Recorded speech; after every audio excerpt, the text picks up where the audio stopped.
नमस्कार दोस्तों, आज हम लोग बात करेंगे एक ऐसे टॉपिक पे जिसके बारे में सभी लोग जानते हैं। मैं भी जानता हूँ, आप भी जानते हैं, बहुत कुछ है। लेकिन अभी के समय में इससे सभी लोग मतलब सामने तो है, लेकिन उन लोगों को ये चीज़ दिख नहीं पा रहा है कि क्या है, कैसे करना है, नहीं करना है। तो आइए हम लोग उस टॉपिक पे बात करते हैं आज। और उस टॉपिक का नाम है पढ़ते कैसे हैं। पढ़ते कैसे हैं। मैं जो वीडियो लाता हूँ यूट्यूब में, आप लोग देखते हैं, बहुतों को अच्छा लगता है, बहुतों को बहुत सारे कमेंट्स आते हैं, ऐसे हैं वैसे हैं, या बहुत लोग कहते हैं नहीं सर बहुत अच्छा है, ये है वो है। लेकिन मेन एक जो सवाल है वो है पढ़ते कैसे हैं। आज ये वीडियो बनाना मैंने ज़रूरी इसलिए समझा कि सबसे पहले जैसे मैं वीडियो में बताता हूँ, और वीडियो में बहुत सारी चाहे इलेक्ट्रॉनिक्स हो, कंप्यूटर हो, या फिर कोई भी चीज़ आप तैयारी करते हैं ऑनलाइन माध्यम से, तो आज के इस वीडियो में हम लोग जानेंगे कि पढ़ते कैसे हैं।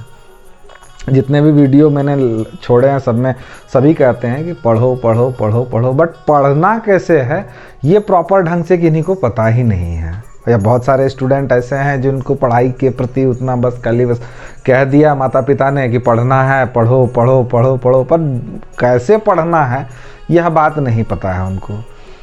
तो एक छोटा सा, मैं चूँकि एक टेक्निकल पर्सन हूँ, इसलिए इस चीज़ को मैं टेक्निकली हैंडल करना चाहूँगा।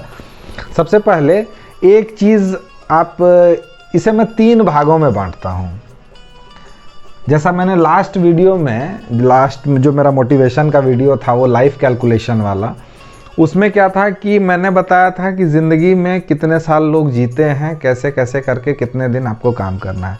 बट ये जो वीडियो रहेगा इसमें मैं आपको ये बताऊंगा कि पढ़ना कैसे है। क्योंकि सबसे पहले, और पढ़ना कैसे है इसके लिए आपको ये समझना होगा कि पढ़ना कब है और कैसे पढ़ना है। बहुत सारे स्टूडेंट हैं, आज से हम लोग भी अपने टाइम में रूटीन बनाया करते थे कि सुबह 4 बजे उठेंगे, ऐसे ये पढ़ेंगे, वो पढ़ेंगे, ये फलाना, पूरे दिन का एक रिकॉर्ड रहता था, 1 घंटे इस सब्जेक्ट को, 1 घंटे उस सब्जेक्ट को, ऐसे ऐसे करके हम लोग बांटते थे।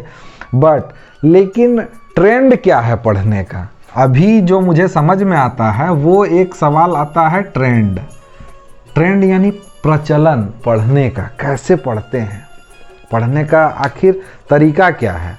तो आइए उस बारे में हम लोग आज बात करेंगे कि पढ़ते कैसे हैं। सबसे पहले हम बात करें तो एक क्लास 10 से शुरू करता हूं, क्योंकि क्लास 10 के बाद से ही सारे इम्पोर्टेंट जितने भी आपके जीवन से जुड़े हुए जितने भी पहलू हैं, इन सभी चीज़ों को उसके बाद से ही शुरू होते हैं। चाहे 10th के बाद आप इंटर करो, ग्रेजुएशन करो, या कहीं टेक्निकली आप कुछ बीटेक, हाईटेक, एमटेक वगैरह करो, या मैनेजमेंट के क्षेत्र में जाना चाहते हो, तो वो सब सारा चीज़ आता है। इसलिए एक इसको रखते हैं 10, 12 और मैनेजमेंट तक रखते हैं।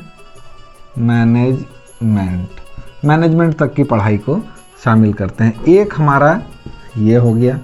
दूसरा हमारा, जब पढ़ाइयाँ जब कंप्लीट हो जाती हैं, तो इसके बाद का जो एपिसोड आता है वो आता है आपका कंपटीशन,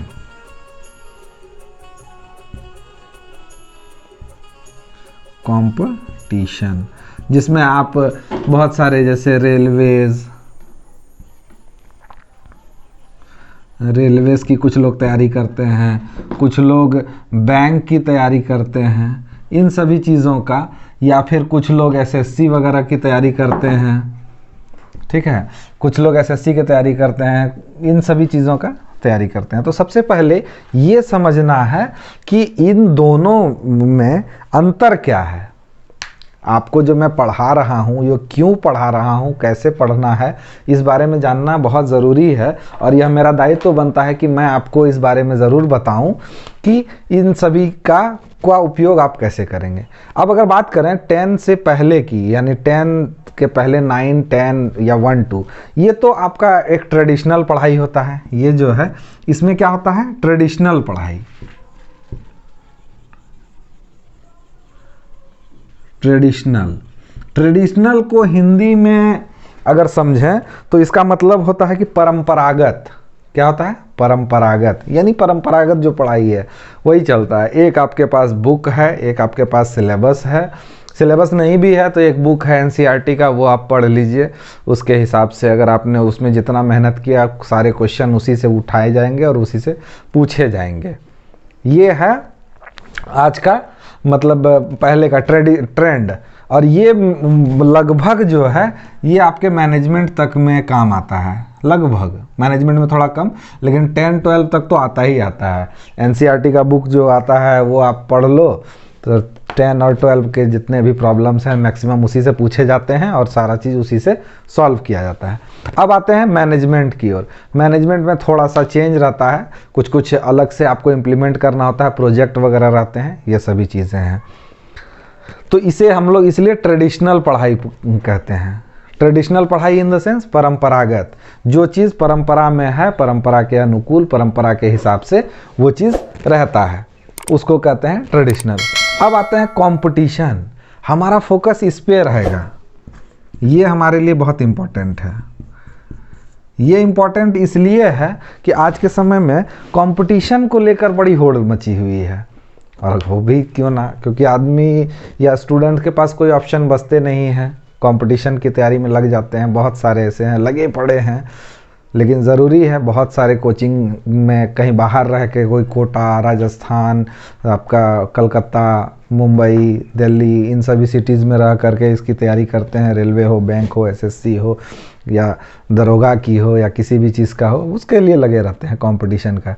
तो दोस्तों इन दोनों में अंतर ये है कि ये जो पढ़ाई है ये ट्रेडिशनल पढ़ाई है, लेकिन जब आप कंपटीशन की तैयारी में आते हैं तो कंपटीशन में ये आपका चेंज हो जाता है। पढ़ने का तरीका वो ऐसे चेंज होता है कि कंपटीशन में सबसे इम्पॉर्टेंट बात है कि ये ट्रेडिशनल पढ़ाई ख़त्म हो जाती है। क्यों? ट्रेडिशनल का मतलब ये कंपटीशन का कोई सिलेबस नहीं है। आपको एक प्रोफार्मा दिया जाता है कि आप रीजनिंग पढ़ो, कंप्यूटर पढ़ो या जीएस पढ़ो, पढ़ो बस। कहाँ से पूछेगा नहीं पूछेगा ये किसी को नहीं पता है। तो ऐसे कंडीशन में क्या होता है कि आपको लगता है कि नहीं चलो भाई, मतलब जो है हमारे पास ये सिलेबस है, लेकिन आपको खुद नहीं पता है, इवन एग्जामिनर को भी नहीं पता है कि क्वेश्चन कहाँ से आएगा नहीं आएगा। तो ऐसे कंडीशन में क्या होता है कि ये जो चेंजिंग है, अभी चेंजिंग हो गया ना, ये ट्रेडिशनल पढ़ाई था, इसके पास हमारे पास एक सिलेबस था, एक बुक था, उसी से पढ़ना था। इसमें क्या हुआ कि ना तो सिलेबस है, बुक्स है, बहुत सारे हैं, अलग अलग तरह के हैं, अलग अलग टॉपिक हैं, बस मुझे जानकारी है कि टॉपिक ज़रूरी है। इसलिए जो मैं वीडियो लाता हूँ, उस वीडियो में मैं प्रयास करता हूँ कि ज़्यादा से ज़्यादा आप लोगों को जानकारी दे पाऊँ, इसलिए। और वो वीडियो को आप पूरा देखेंगे, अच्छे से समझेंगे कि हाँ क्या है नहीं है, इसमें उसके कॉन्सेप्ट को समझना ज़रूरी है, तभी ये कंपटीशन में हेल्प कर पाएगा। अब जैसे मैंने कोई टॉपिक बताया कि जैसे लास्ट में मैंने इलेक्ट्रॉनिक्स वाले में बताया था कि रेसिस्टेंस को आर से डिनोट करते हैं, रेसिस्टेंस को आर से डिनोट करते हैं। अब जब तक आप ये पूरा समझेंगे नहीं कि आर, ये आपको कंपटीशन में आर लिखा हुआ मिलेगा। अगर कोई ऑप्शन दे दिया कि प्रतिरोध को किससे निरूपित करते हैं, एक सवाल दे दिया कि प्रतिरोध को किससे निरूपित किया जाता है, किया करते हैं, एक ऑप्शन दे दिया P Q, दूसरा ऑप्शन दे दिया Q, तीसरा ऑप्शन किया R और चौथा ऑप्शन दे दिया S। अब आप जानेंगे जब भी तो प्रतिरोध को क्या किससे निरूपित करते हैं, तो आर से। इसके लिए पूरा आपको जानना होगा, इसलिए कॉन्सेप्ट बहुत ज़रूरी है, ये बहुत इम्पॉर्टेंट चीज़ है। यहाँ पे कंपटीशन में और ट्रेडिशन में, इन दोनों में यही अंतर है कि आपको इसमें कॉन्सेप्ट की बहुत ज़रूरत रहती है। और ये चीज़ सबसे पहले इस पैटर्न को पकड़ना बहुत इम्पॉर्टेंट है कि आपको ट्रेडिशनल पढ़ाई और कंपटीशन की पढ़ाई में क्या अंतर है। बट एक इम्पॉर्टेंट चीज़ ये है, एक इम्पॉर्टेंट पार्ट ये है कि इन दोनों में बेस हमारा यही रहता है, बेस हमारा ट्रेडिशनल वाला ही रहता है। यानी जितने भी सिलेबस हैं या जो भी टॉपिक उठाए जाते हैं वो ज़्यादातर 10 से 12 से और मैनेजमेंट से, इन तीनों से उठाया जाता है। अब ऐसी स्थिति में आपको ये बहुत अब कन्फ्यूज़न वाला स्थिति हो गया कि एक तरफ ट्रेडिशनल, इसकी पढ़ाई अलग है, पढ़ने का तरीका अलग है, क्योंकि इसमें एक बुक है, एक सिलेबस है, पढ़ लेना है और एग्ज़ाम देना है। इसमें क्या है कि ना तो हमारे पास बुक है, ना तो हमारे पास सिलेबस है, बट बेस हमारा यह है। कहने का मतलब क्या है कि हमें ये बेस हमारा मजबूत होना चाहिए। अब ये बेस मजबूत कैसे होगा? तो इसके लिए या तो हम पहले से पढ़ें अच्छे से, क्लास एटलीस्ट क्लास 8 से हमारा बहुत अच्छा स्कोर रहना चाहिए, 8 से लेकर के मैनेजमेंट तक। बहुत सारे स्टूडेंट हैं आज के टाइम में, सब लोग परेशान हैं, इधर उधर ये क्लास, ये टॉपिक, वो टॉपिक, बट ऐसा होता नहीं है क्योंकि आपका बेस तो पहले से ही कमज़ोर है।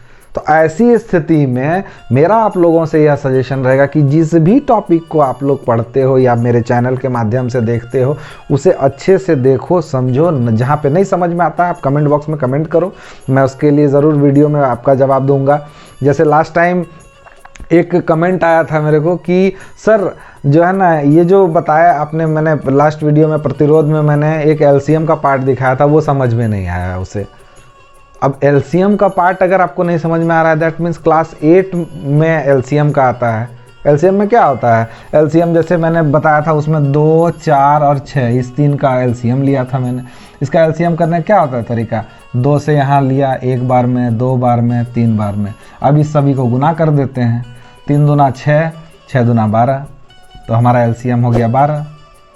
तो ये जो चीज़ है ये क्लास 8 में बताया जाता है। आपका बेस कमज़ोर है, बेस कमज़ोर होने की वजह से आपको ये यहाँ पे समझ में नहीं आया, इसलिए आपको बेस पहले बनाना होगा। साथ ही साथ बेस के साथ 10, 12 मैनेजमेंट, इन सभी चीज़ों को भी आपको मजबूत और स्ट्रॉन्ग करना होगा, तभी आपका कंपटीशन कोई भी क्रैक हो पाएगा। आप मेरे चैनल पे रहो, चाहे कहीं भी रहो, या किसी और का भी वीडियो देखते हो, तो उसे पूरा देखो, पूरा समझो, क्योंकि वो आपके लिए, जब तक कॉन्सेप्ट आपके पास नहीं रहेगा, किसी भी कंपटीशन के लिए आप क्वालिफाइंग नहीं रहोगे। मैं एक बार और दोहरा देता हूँ कि जब तक आपका बेस कंप्लीट नहीं रहेगा, बेस आपका अच्छा नहीं रहेगा, तब तक आप किसी भी कंपटीशन के लिए कंफर्टेबल नहीं हो।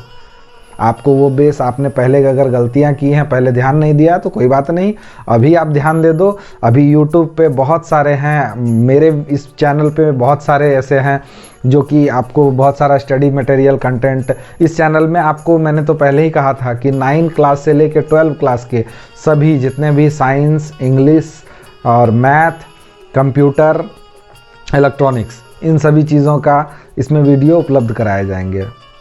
सारे का वीडियो है, आप लोग देखो, एक से एक डिटेल में अच्छे से आपको सब कुछ समझ में आएगा, और उसके बाद तब आप कंपटीशन के लिए क्वालिफाइंग रहोगे। क्योंकि यहाँ पे दोनों में अंतर है। ये ट्रेडिशनल पढ़ाई था, ये बुक था आपके पास, आप एग्ज़ाम के 2 दिन पहले, 1 हफ्ता पहले भी, महीने भर पहले भी अगर पढ़ना शुरू करोगे तो आप पढ़ लोगे। लेकिन कंपटीशन में ऐसी बात नहीं होती है। कंपटीशन में क्या है कि आपको हर एक टॉपिक है आपके पास, एक एक टॉपिक को आप देते रहो, करते रहो, और उसके बाद उस टॉपिक पर आपको उस पे से क्वेश्चन कहाँ से पूछेगा ये आपको जानना है। एक और उदाहरण अगर दूं, जैसे सब्जेक्ट से थोड़ा सा हट के इतिहास में अगर बात करें, जैसे गौतम बुद्ध की बात करें, अगर गौतम बुद्ध को एक लड़की ने, जो कि विवाह उपरांत अपने ससुराल चली गई थी, और जब वो मायके आई थी तो उन्होंने उसे खीर खिलाया था, और उस खीर का जो है जिक्र है मतलब बौद्ध धर्म में। अब आपसे सवाल पूछा जाएगा कि गौतम बुद्ध को किसके हाथों से खीर खाने के बाद उसे बुद्धि हुई थी, या उन्हें बौद्ध धर्म का ज्ञान हुआ था, या उन्हें ज्ञान की प्राप्ति हुई थी? जब तक आप पूरा बौद्ध धर्म नहीं समझोगे कि वो उनके पिताजी शुद्धोधन जो थे वो साक्यगन के मुखिया थे, वहाँ से जब तक आप शुरू नहीं करोगे, और छंदक के हाथ से जब तक उन्होंने खाना खाया था और उनका फूड पॉइजनिंग की वजह से उनकी मौत हुई थी, तो ये चीज़ समझने के लिए आपको पूरा बौद्ध धर्म को जानना होगा। तभी बौद्ध धर्म से जुड़े हुए जितने भी सवाल पूछे जाएंगे उनका आप जवाब दे पाओगे। तो मेन थीम ये है कि आपको पूरा जानना होगा विथ बेस। और ये जो मैंने बात बताया, मान लीजिए 10 और 12 है, 10 और 12 में आपको क्या क्या मिलेगा, क्या क्या उपलब्ध रहेगा? मैथ रहेगा, साइंस रहेगा, इतिहास रहेगा, यही नहीं रहेगा, सोशल साइंस है जिसमें आपको इकोनॉमिक्स वगैरह की भी जानकारी रहेगी। तो ये मेन इम्पॉर्टेंट है, ये एक ट्रेडिशनल पढ़ाई हो गई और ये कंपटीशन पढ़ाई होगी। तो दोस्तों आज के वीडियो में इतना ही मैं बताना चाहूँगा कि कंपटीशन की यदि आप लोग तैयारी कर रहे हो या सोच रहे हो तो सबसे पहले आपको आपका बेस मजबूत होना चाहिए, प्लस आपका जो मेन फेस वैल्यू है वो रहेगा 10 और 12। इसके बारे में आप अच्छे से जान लो, किसी भी टॉपिक के बारे में डिटेल से पढ़ो, डिटेल से जानो। किसी वीडियो में अगर आप देख रहे हो तो उसे अच्छे से देखो, ताकि ऐसा देखो कि आपका कॉन्सेप्ट बिल्कुल क्लियर रहे, आपको उस टॉपिक से जुड़ा हुआ लगभग आप सारे सवालों का जवाब दे सको, तभी आप किसी कंपटीशन के लिए क्वालिफाई कर पाओगे। क्योंकि कंपटीशन में जीएस, जीके, कंप्यूटर और रीजनिंग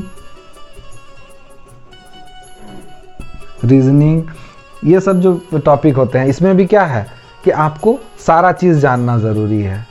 अगर आप ये नहीं जानोगे तो आपको नहीं पता चलेगा। जैसे कंप्यूटर वाले पार्ट में मैंने बताया था, एक मतलब प्राइमरी मेमोरी के बारे में बताया था, तो मैंने डिटेल में सारा चीज़ बताया था कि प्राइमरी मेमोरी क्या होता है, उसके अंदर रैम है, रोम है, फिर सेकेंडरी मेमोरी क्या होता है, उसे ऑक्सिलरी मेमोरी भी कहते हैं। इन सभी चीज़ों को जब तक आप डिटेल में नहीं जानोगे तब तक इनसे जुड़ा हुआ कोई सवाल आप नहीं जब दे पाओगे। अभी आपसे एक सवाल पूछ दिया जाएगा कंप्यूटर में, आज 90% स्टूडेंट को कंप्यूटर मोबाइल्स के बारे में पता रहता है पहले से ही, लेकिन अगर आपसे मैं पूछूं कि ट्रैक और सेक्टर में क्या अंतर है, आप कंफ्यूज हो जाओगे। क्यों? क्योंकि आपने डिटेल में जाना नहीं है। आप मेरे वीडियो में जाकर देखो, उसमें मैंने बताया है कि ट्रैक्स जो होते हैं और जो सेक्टर होते हैं, यानी ट्रैक को सेक्टर काटता है, ऐसा है, ये रहता है ट्रैक और ये रहता है यहाँ पे सेक्टर, ऐसा ऐसा करके काटा हुआ रहता है, ऐसा ट्रैक रहता है ऐसा, और ये सेक्टर रहता है। तो आपको डिटेल में जानना होगा। तो आज का मेरा वीडियो का मेन मकसद यही था,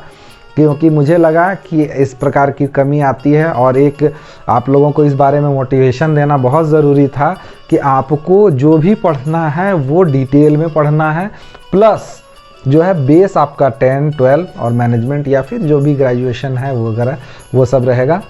और बाकी के लिए फिर मिलते हैं दोस्तों नए किसी और वीडियो में।